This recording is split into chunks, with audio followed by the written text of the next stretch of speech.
be doing a video, aren't we? Enough of the shenanigans. What do you get when you have 3 rows, 2 electric motors, and a lot of pixel lighting? You get this.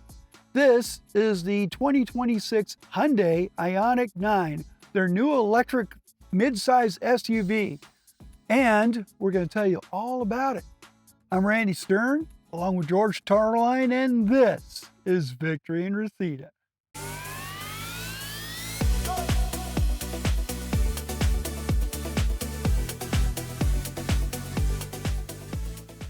Hyundai distinguishes their IONIQ design language by using LED pixel lighting signatures. This is seen up front with the light bar that includes the turn signals. Another set of pixel-type headlamp units frame the edges of the front clip.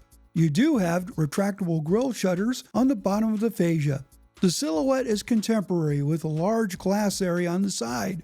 The rear doors are large and open wide for better access into the second and third rows. The rear end appears to have a lower profile with an upright liftgate.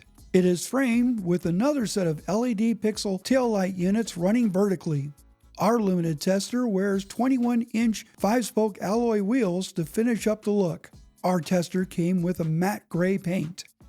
Stepping inside, you are greeted with 2 screens located on a thin housing attached to the dashboard.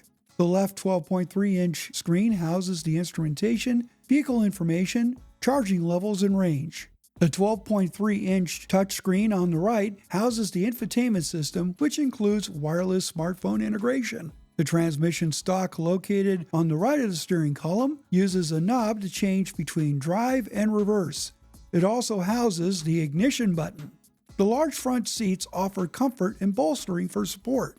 The center console that slides divides the front seats, offering open space and storage options.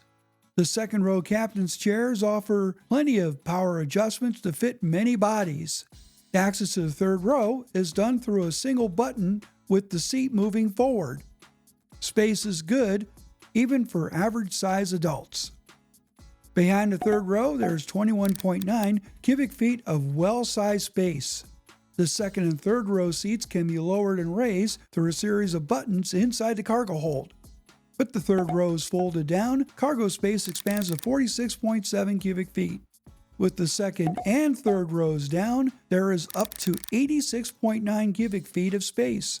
Underneath the hood, there's a small storage area for charger cables and adapters. Our limited test vehicle is powered by 2 motors, 1 at each axle. Total output is 422 horsepower with 516 pound-feet of torque, sending power to all 4 wheels. The battery pack has a capacity of 110.3 kilowatt hours with charging through an NACS plug. Hyundai claims that this vehicle has a range of 311 miles. We would love to tell you more, so let's join Randy and George as they take the 2026 Hyundai IONIQ 9 on the road. Well, Randy, we're in the 2026 Hyundai IONIQ 9. Yes, we are. It's such a big SUV, though, for 3 rows. It's not massive, but it feels like it inside, actually. Lots of room, lots of space. Lots of really cool details, by the way. You probably noticed at the beginning that second row has a pop-up ottoman, and you could push the seat back and recline. Sort of like a private jet experience, in a sense. But that ties into what Hyundai was considering when they were developing this specific electric SUV. Plus you have that feature on the front seat, so perhaps if you're at a charging station, you can kick back and relax. Absolutely. I think it works better up front for someone of my height than it is in the second row. I mean, it was a little cramped back there, but if you don't need that feature and you just want to sit back and enjoy the ride, there's a lot of space and adjustment that goes into it. So I remember seeing a concept a few years ago at the Los Angeles Auto Show, and I understood what they were aiming for. They wanted passengers to be extremely relaxed, sort of a lounge type of atmosphere inside. Now, they haven't really met that fully, but that's not to say that they were implementing some of the ideas, especially in the first and second rows.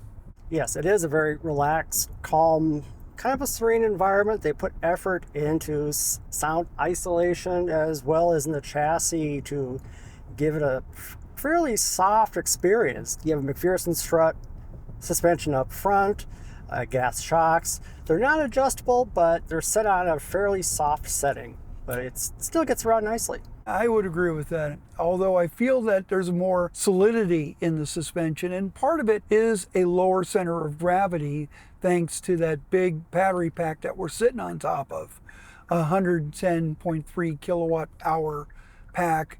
But there are some normal characteristics as far as the driving experience is concerned. Handling is pretty decent. Like you said, there's some softness, but the thing is, it's very controlled.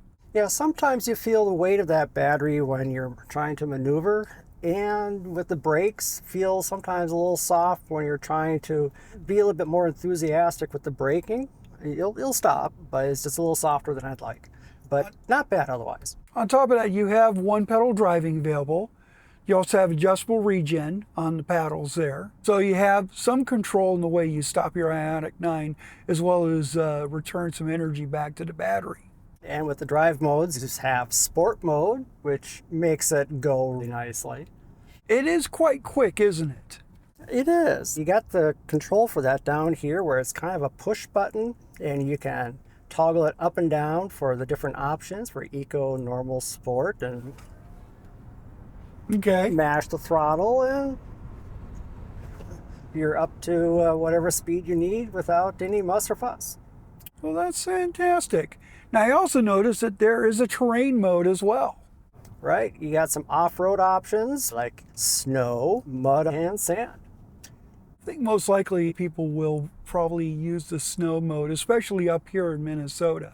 Yeah, this isn't really an off-roading monster in any stretch of the word. Absolutely. I'm afraid to say that, but it's very true. Along with the theme of the lounge atmosphere, you've got 14 speakers with the Bose system. It sounds real nice. And lots of playback options, including wireless smartphone connectivity. And of course, Sirius XM. But with Hyundai, certainly they put a lot of emphasis on styling. And there's no shortage of that with this vehicle. Certainly the overall shape is interesting. It's very slippery in its design. You've got those shutters up front.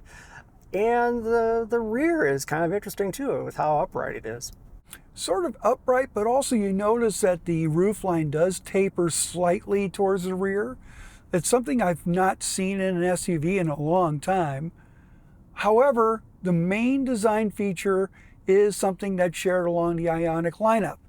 Those LED pixel lighting, front and back. The way they've arranged them in the back, it almost gives you kind of a Volvo kind of feel with how they go up the sides like that. However, I was looking at the front too. So you have a horizontal light bar, pretty much 3 rows of pixels. On the edges, you have turn signals as well as the daytime running lights, but it creates a signature that matches with a lot of the Hyundai lineup, whether it is an IONIQ or not. The headlamp units are vertical and they're on the edges of the front clip. And they're again following the pixel lighting signature as well. You're loaded full of pixel lighting. You have high style inside, a lounge-like experience, but you still have all the signatures that denote it being a Hyundai.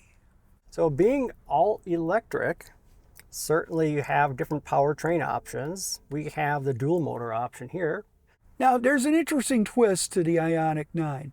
This is the first Hyundai electric vehicle to have a native NACS port, which gives it options on where to recharge. Usually that comes from the Hyundai app and the charge network that Hyundai's put together with various different providers. Now, you also have 2 adapters in this particular vehicle, one to use at DC fast charging. So if you're at, like, say, one that has a J1772 CCS port, you can plug in the adapter into the NACS, plug in the charger, and you're charging away pretty much at higher rates than usual.